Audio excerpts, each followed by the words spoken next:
여호수아서 24장 말씀은 우리가 지금 14절서부터 16절 즉 24장에서 가장 중요한 부분만 우리가 다루려고 하는데, 24장 전체는 여호수아가 세겜의 온 지파 온 백성을 다 불러놓고 마지막으로 유언과 같은 말씀을 하는 장면입니다.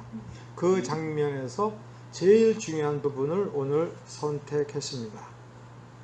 그러니까 이 여호수아는 죽기 전에 먼저 백성의 지도자들을 불러 모아놓고 23장까지 먼저 얘기한 뒤에 그 다음에 24장에서 다시 한번 이제는 백성 전체를 불러놓고 그 앞에서 이야기하는 장면이라고 하는 것을 우리가 깊이 생각을 해 보아야 될 부분입니다. 왜 그러느냐? 여러분 한번 생각해 보십시오. 지금 여호수아는 어떤 상황이냐면, 내가 곧 죽을 것을 알고 마지막 힘을 다하여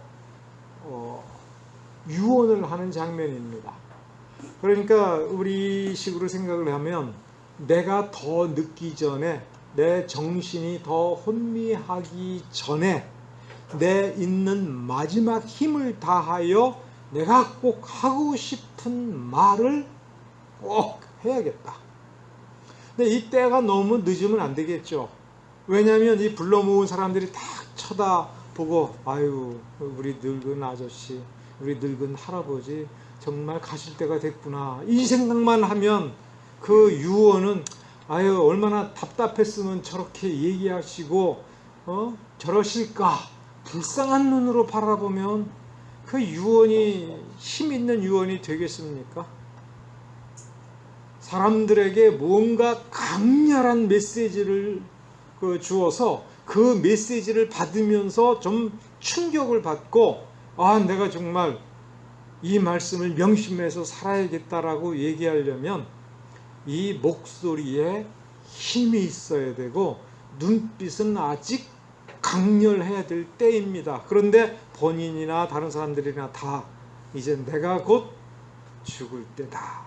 사실 이 여호수아서를 공부하면서 또 여러분과 같이 은혜를 나누면서 제가 제일 많이 생각한 거는 뭐냐면, 나도 죽을 때 이럴 수 있을까?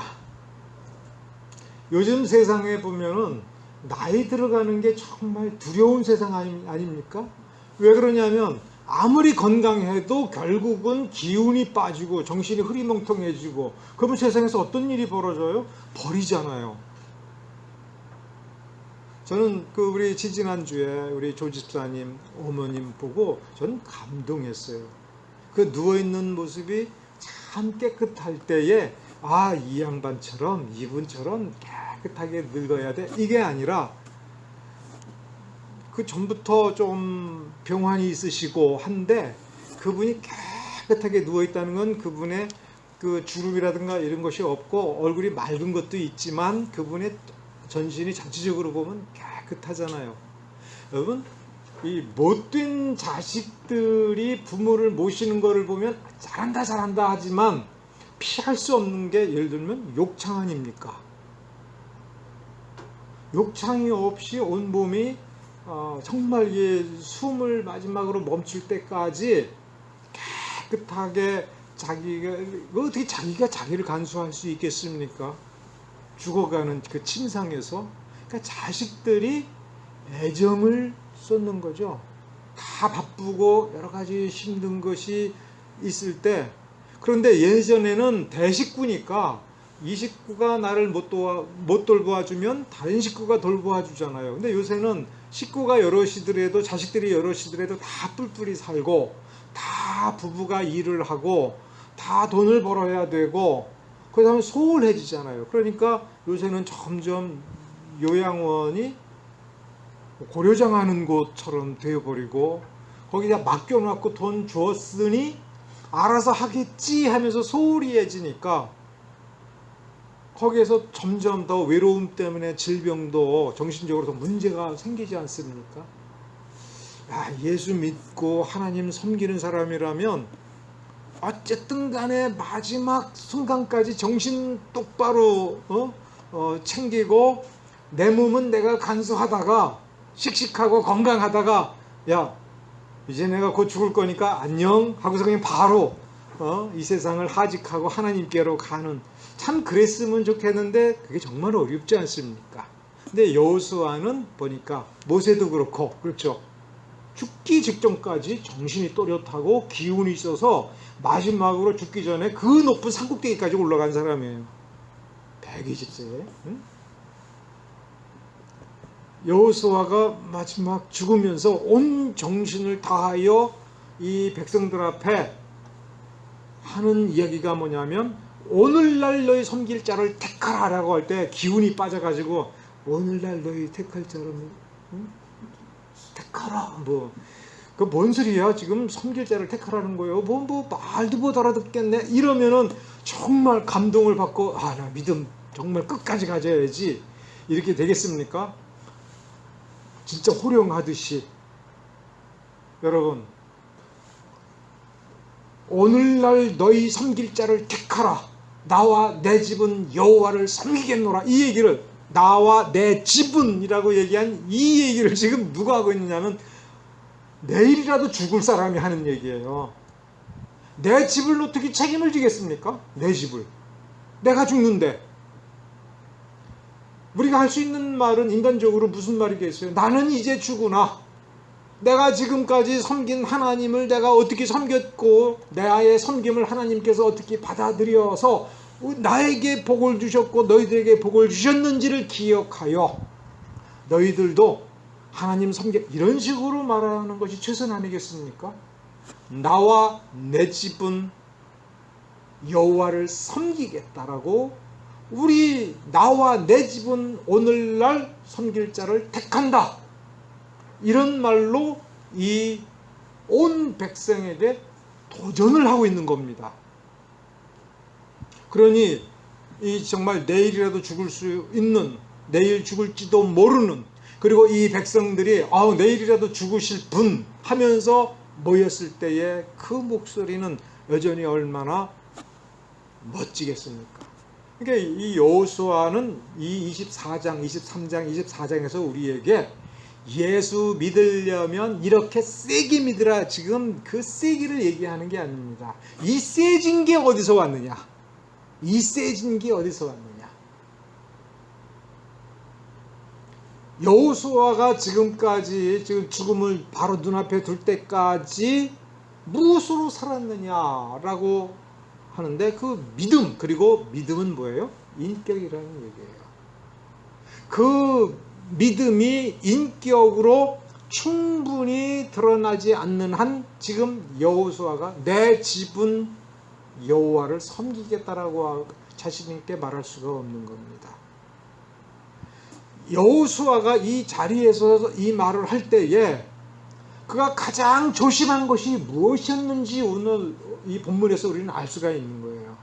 과연 내 자식은 나의 이 모습을 보고, 내가 살아가는 이 모습을 보고 하나님을 정말 이렇게 온 마음과 온 힘을 다하여 섬기겠다라고 이 자식들이 그렇게 감동을 받고, 그렇게 자극을 받고, 그렇게 확신하면서 그 믿음을 인격적으로 살아내는, 그리고 인격으로 발효시키는, 그래서 발효된 그 인격으로 하나님 앞에 서는 자로서 내가 본을 보이고 나의 가르침으로 세우는 이 작업을 얼마나 열심히 해와서 이제 죽을 때가 됐으니까, 자, 내가 다른 집은 내가 어떻게 하지 못하겠다.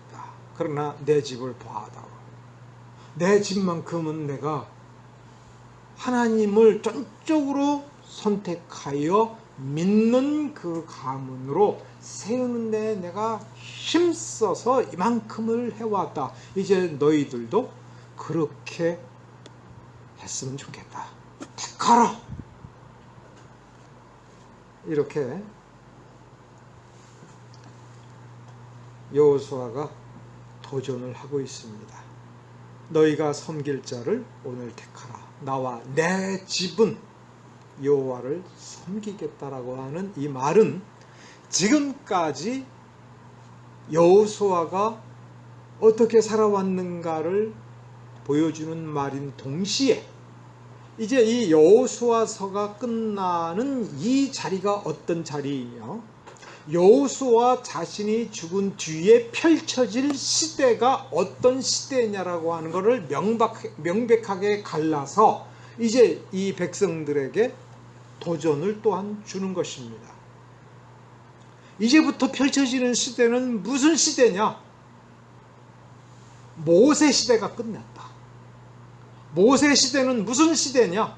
하나님께서 온 백성을 이끌 지도자를 선택하여 이 백성 앞에 세워서 하나님께서 이 모세를 통해서 백성들에게 말을 하고 백성들은 모세를 통해서 하나님께 말하는, 그래서 그렇게 믿음이 간직되어지는 그런 시대가 이제 끝났다.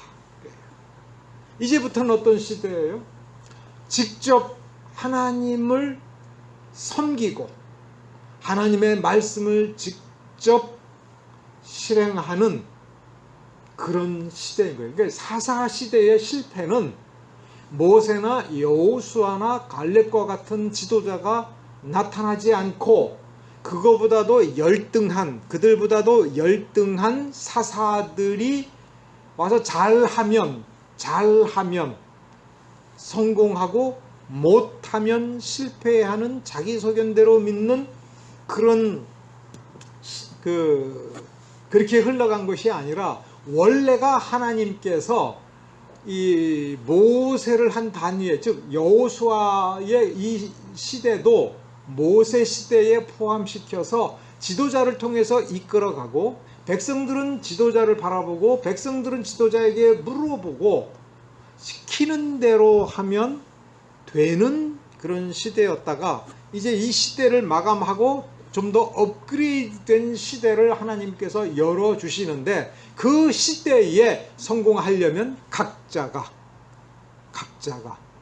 그리고 그 각자를 묶어주는 가장들이 그 집안 내에서 믿음으로 살아가고 믿음의 본을 주는 그런 시대라 하는 거예요.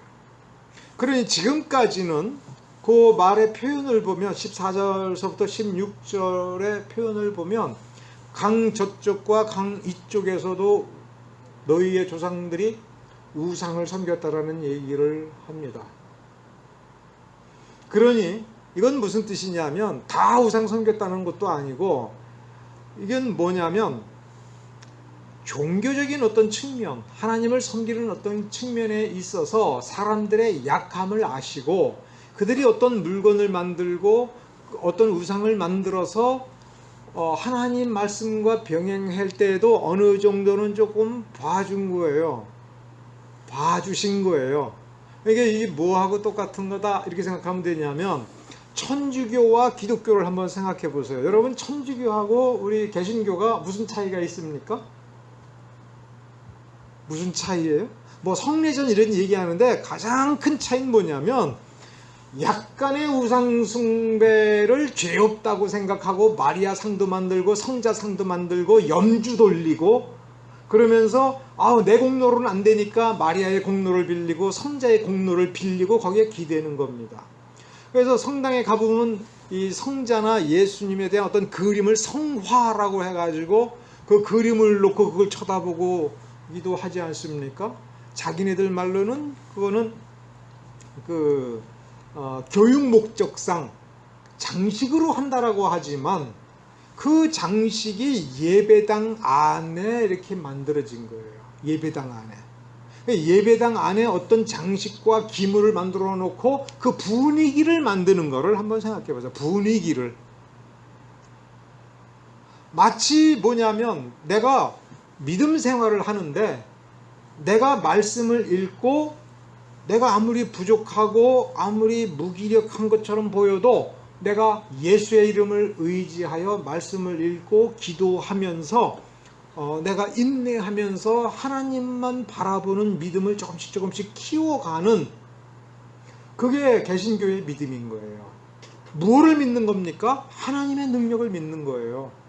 내가 할 수 있는 최선을 다하는데 그냥 이걸로는 불가능해요. 그렇지만 내가 할 수 있는 건 이렇게, 이거야, 이렇게 해. 그러다가 실수하면 어떡하지? 괜찮아. 하나님께서 나를 붙잡아 주실 거야. 하나님을 믿는 겁니다. 우리가 회중주의를 할 때에 장로주의라든가 이렇게 뛰어난 어떤 사람이 시키는 대로 하면 신자들은 착오 없이 무언가를 할 수 있다라고 할 때 뭘 믿는 겁니까? 똑똑한 사람을 믿는 거예요. 똑똑한 사람이 우리를 이끌면 우리는 성공할 거야. 근데 똑똑한 사람이 없으면 우리가 엎어지면 어떻게 돼? 아유, 하나님께서 어떤 사람을 세워서 그 사람을 통해서 역사할 거야. 그 언제까지 그렇게 해야 돼요? 이 시대에도 성령님이 오셨는데, 우리 각자의 영혼 속에 오셨는데, 그래, 내가 성경을 조금 잘못 볼 수 있어. 내가 실족할 수 있어. 그러나 그 가운데 내가 실패한 중에서도 하나님께 호소하고 예수의 이름을 의지하면 성령님께서 나를 붙잡아 주시는데 그 붙잡아 주심으로 충분할 거야.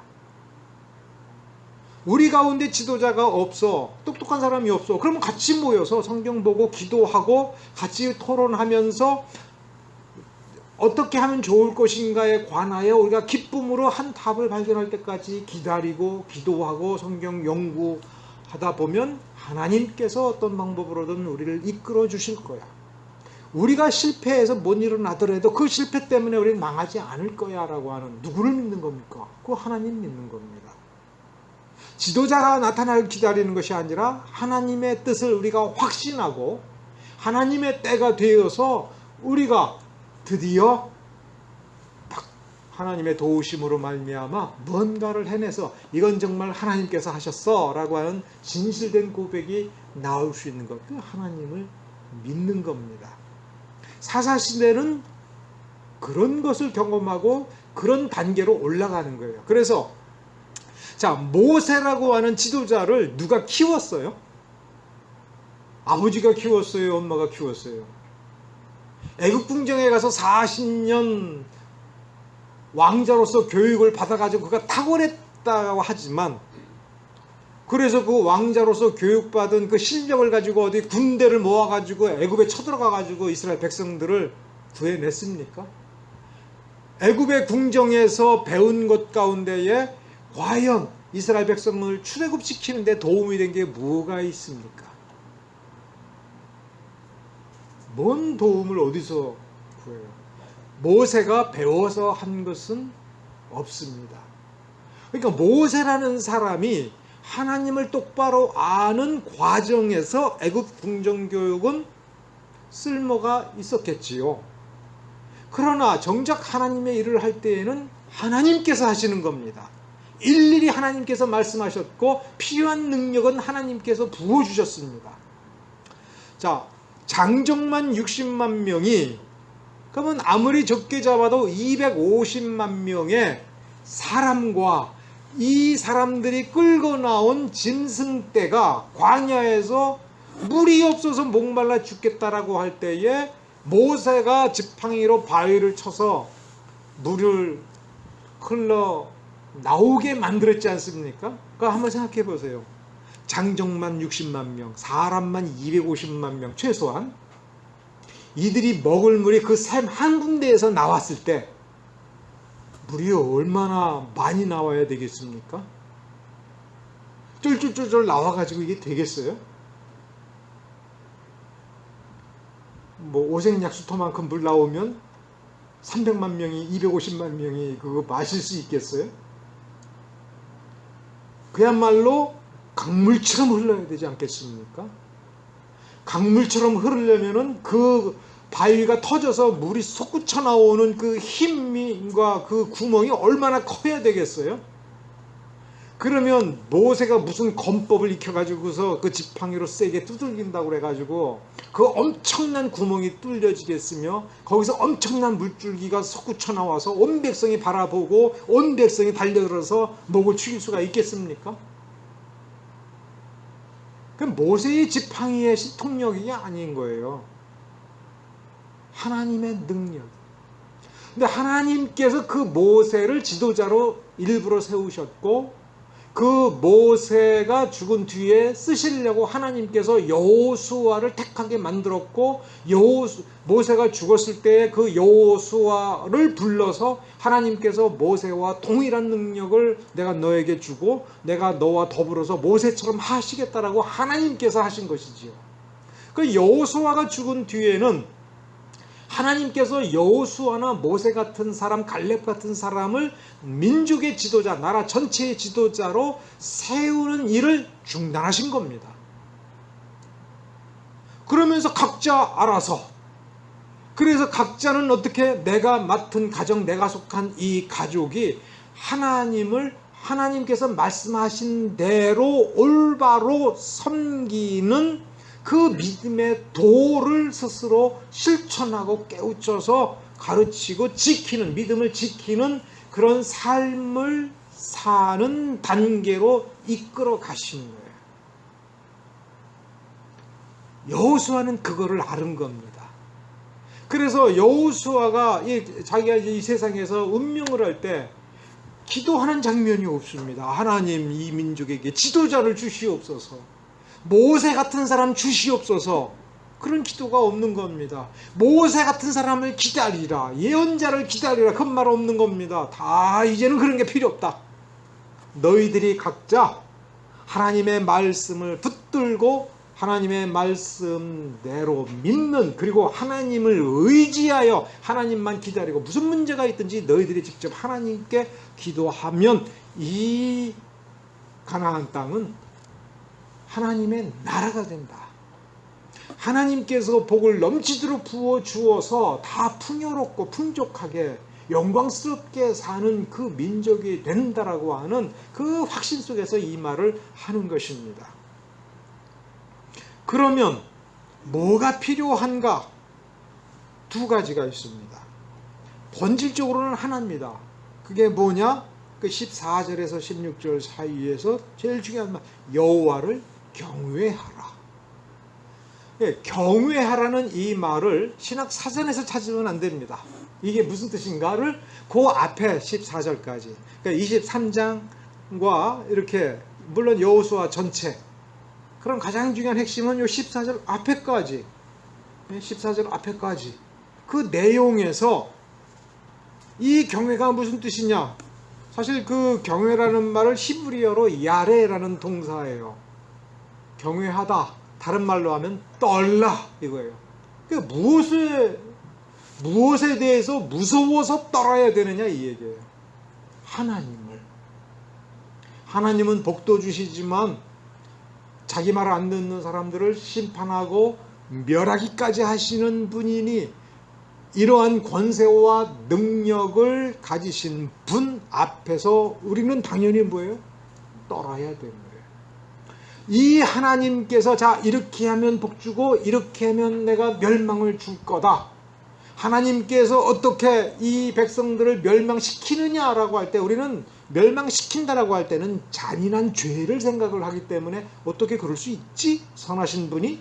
이렇게 생각을 합니다. 근데 하나님은 죄 없이 정정당당하게 정당하고 의롭게 멸하실 수 있는 지혜와 능력을 가지신 분이에요. 그 멸망이 어떤 것이냐? 하나님을 저버린 자들의 최후의 비참한 운명이 어떤 것이냐라고 하는 것을 너희들이 지금 가나안에 요단강 건너면서부터 들어오는 이 과정에서 너희들이 직접 겪지 않았느냐? 너희들 손 앞에, 너희들의 말발굴 앞에, 너희들의 칼날 앞에 멸망당하고 죽임을 당한 저들의 저 운명이 너희들의 운명이 될 수 있으니, 어떻게 당연히 그걸 생각해보면, 그 비참함을 생각해보면 떨 수밖에 없다. 그러면 여기에서 여호와를 경외하는 것이 여호와 때문에 떨고 여호와 앞에서 떨고 여호와의 말씀을 무서워한다라고 할 때에 그것을 어떤 감정으로 생각하면 안 됩니다. 하나님 앞에서 무서워서 벌벌벌 떠는 두려움에 사로잡힌 그 정서가 아니라 하나님의 말씀을 그렇게 존중하는 인격자예요. 그의 인격이 그와 같은 사람인 거예요. 마치 아까도 잠깐 얘기했지만 부모 앞에서는 아들이 막 덤벼들고 그러지만 다른 사람들 앞에서는 정말 진실되게 다른 사람들을 존중해주고 겸손하게 하는데, 그것이 겉으로 꾸미는 것이 아니라 진실로 다른 사람들을 아끼고 어른들을 공경할 줄을 아는 그 인격체, 사람다운 사람이죠. 철이 든 사람이죠. 하나님 앞에서 그와 같은 사람이라면 당연하게 이 사람은 무서워서 우상을 버리고, 무서워서 다른 생각을 하지 않고, 무서워서 하나님의 말씀을 전적으로 지키는 그런 존재가 되는 거죠. 인격입니다. 여호수아는 하나님을 경외하는 올바른 인격. 너희들은 이미 그게 뭔지를 눈으로 볼 뿐만 아니라 겪어보았다. 하나님의 능력을 너희들은 겪어보았다. 가나안 땅에 들어와서, 아니 저 광야에서 40년을 살면서, 그래서 지난 적어도 60년 가까운 세월 동안 너희들이 온몸으로 겪어본 것은 하나님이 이와 같으신 분이다라고 하는 것. 하나님께서 이런 뜻으로 그런 말씀을 주셨다는 것. 그래서 그 말씀을 존중하고 지킬 때에 그것은 복받는 사람이 된다라고 하는 것을 너희들은 이미 알고 있다. 그러니 그것을 지켜라. 그 여호와를 경외하라라고 하는 말을 좀 더 구체적으로 여호와를 섬기라라고 다른 말로 한 번 더 얘기해 준 거예요. 아까 질문했던 것처럼 성령과 불이 뭡니까 할 때 성령은 곧 불이고 불이고 성령이죠. 성령이 하시는 일이 불을 지르는 것인데 그분 자체가 불이 되어 주시는 거죠. 그거를 멀리 보지 말고 출애굽기 3장에 보면은 모세의 눈앞에 나타난 그 떨기나무 불, 하나님의 임재지 않습니까? 그래서 모세 보고 내 섰는 곳은, 내가 섰는 곳은 거룩한 곳이다. 그래서 그 호렙산의 그 땅, 그 지역이 거룩한 곳이 아니라 지금 하나님이 임재하시고 그 하나님이 너를 불러서 대화를 하고자 하니 내가 좀 더 가까이 다가올 때 너의 더러운 것, 아니 겸손하고 두려워 떨면서 경건하게 나오라, 이런 얘기죠. 여호와를 경외하라. 그 경외함이 바로 여호와를 섬기는 것인데, 섬길 때에 이 섬기다, 아바드라고 하는 단어는 기본적으로 종살이 하다, 노예로 살다 라는 뜻 말고 예배하다 라는 뜻도 있습니다. 그러니까 종살이 하다와 예배하다 라고는 두 가지 뜻이 있는데, 번역을 할 때 어떤 때는 종살이 하다, 또 어떤 때는 예배하다 라고 어떻게 구별하느냐 할 때, 이 뒤에 목적어로 사람이 나오면 그 사람을 예배하면 안 되잖아요. 그러니까 그 사람에게 종로살이 하다, 종로로 탄다 이렇게 번역을 하고, 그 목적어에 하나님이 나오면 하나님이 무슨 종이 필요하겠습니까? 그럴 때는 이제 하나님을 예배드리다 이렇게 번역을 구별할 뿐입니다. 그런데 본질은 같은 거예요. 하나님을 경배하는 것이, 예배드리는 것이 이렇게 예배 의식으로 모일 때에는 아바드 그러면은 그건 예배지만, 나의 삶 속에 들어가서는 하나님의 말씀을 지키고 사는 것이 뭐냐면 하나님을 섬기는 것이고 하나님의 종로로 타는 거죠. 하나님의 말씀을 내가 이 세상살이 하면서 말씀대로 무엇인가를 할 때에는 이 세상 앞에 하나님의 뜻을 전하는 것이며 하나님의 영광을 전달하는 것이며 하나님의 뜻을 이루는 것이니까, 나의 삶, 나의 생명을 가지고 하나님을 섬기는 것, 그리고 그것이 곧 보이지 않는 예배라는 점에서 아바드라고 하는 이 단어는 예배하다, 구별할 필요가 없어요. 기독교 신자는. 그러니까 기독교 신자는 어떤 종교 의식을 하려고 해서 어떻게 할 때에 예배 드리는 것이 아니라, 그냥 가만히 있을 때에도 자기의 본분이 내가 하나님을 섬기기 위해서. 그럼 앞부분까지, 이 본문의 앞부분까지 놓고 보면 이 세상 사람들이 붙잡고 있는 모든 우상을 다 벗어버리고 또 내가 나의 생명과 삶과 행복을 위해서 다른 어떤 것에 의지하지 않고 하나님의 말씀을 붙들어서 여기에서 내 행복을 찾겠다. 이런 자세로 있다면 그가 가만히 앉아 있어도 그것이 하나님을 섬기는 것이고 하나님께 예배드리는 것이지요. 굳이 티를 낼 필요가 없어요. 하나님께서 그 중심을 보시고 그 중심에서부터 이미 예배를 받으시는 겁니다. 그 중심을 보고. 그래서 좀 더 구체적으로 어떤 인격이냐면 그 방법을 얘기하면 여호와를 섬기는데 어떻게 섬기기를 원하세요? 성실과 진정. 옛날 개역 성경에는 성실과 진정으로 in sincerity and in truth. 개역 개정판에는 온전함과 진실함으로. 그러니까 히브리어를 보면 킹 제임스 버전이 훨씬 더 정확한 번역입니다. In sincerity and in truth. NIV는 그냥 신실함, all faithfulness 해가지고 단어 하나로 썼어요. 근데 히브리어는 두 단어로 되어 있습니다. 타밈, 에메트. 타밈은 뭐라고 번역했냐면 성실. 근데 개역개정판은 온전함으로 번역을 했어요. 타밈은 무슨 뜻이냐면 흠 없이, 흠이 없는. 이게 거룩 혹은 완전함 이렇게 이해하면 됩니다. 흠이 없이. 흠이 없이라고 하는 말은 하나님의 말씀 전부가 그대로 적용이 되고 실현이 되는, 그러니까 하나님의 말씀을 전적으로 이루려고 온 마음을 다하는 것. 그 다음에 에메트. 에메트는 진실, 진리. 역시 하나님의 말씀이죠. 그러니까 하나님의 말씀에 신실하게, 조금도 부족함이 없이 충실하게 라는 점에서는 NIV 번역도 의역으로서는 한 단어로 번역하는 게 맞습니다. 왜냐하면 NIV에서 쓴 단어는 충실성을 가리키는 거예요. 충실함. 하나님의 말씀에 충실하기 위해서는 우리가 온 마음을 다해야 되는 거예요.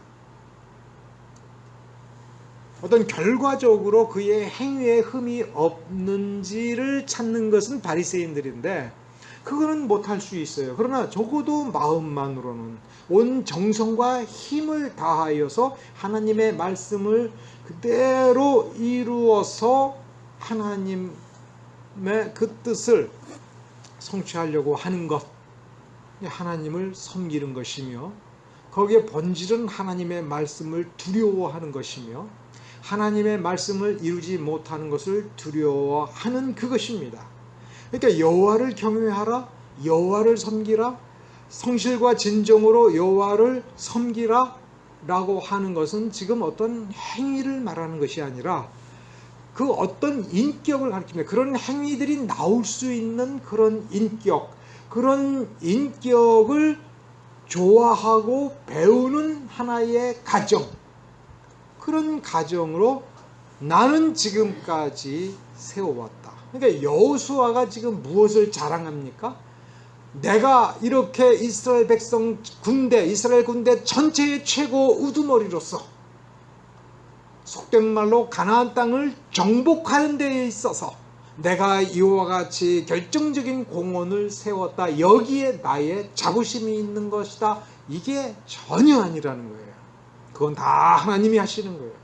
하나님께서 나를 쓰실 때에 내가 온 마음으로 내가 정성을 다하면서 집중한 것은 나의 하나님을 경외하고 섬기는 것이며 내 식구들이 나의 속까지도 누구보다도 다 이렇게 들여다볼 수 있는 나의 자식들이, 나의 식구들이 나를 바라보면서 그 인격에 매료되고 매혹이 되는 하나님을 섬기는 자, 당신처럼 믿고 싶다. 이거 우리 숙제지 않습니까? 그 숙제를 하는데 여호수아는 평생토록 온 힘을 다해왔고 이제 나는 당당하게 내가 죽을 때에 이 유언이라고 하지 않습니까? 나는 이제 이렇게 죽을 수 있다.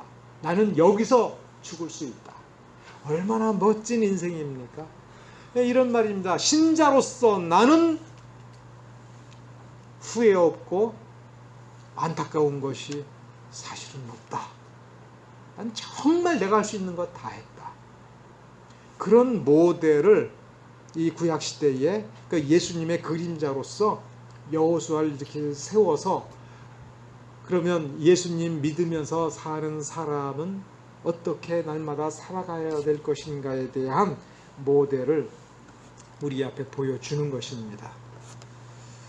이것은 어떤 스터디 클럽이라든가 무슨 제자 훈련 프로그램이라든가 어느 학교의 신학 교육 커리큘럼에 의해서 만들어지는 것이 아니라 우리 속에 있는 은혜의 그 진실성, 우리가 얼마나 진실되게 하나님의 말씀을 붙들고 그 정말 누가 보아도 진실되게 믿고 진실함으로 사람들 앞에 나 자신을 세우고 심판받겠다라고 하는 각오로 살아왔는지, 바로 그 싸움인 것입니다.